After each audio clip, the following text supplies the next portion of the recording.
how to log out from your account on Happy Colors. Hey everyone, welcome back to the channel.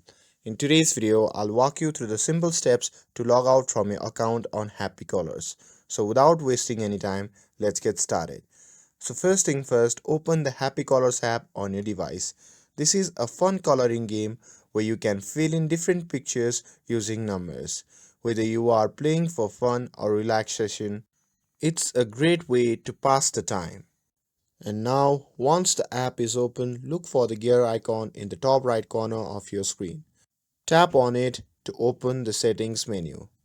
And in the settings menu, you will see two different sections: gameplay for the game option and general for the account related settings. Tap on general tab to proceed.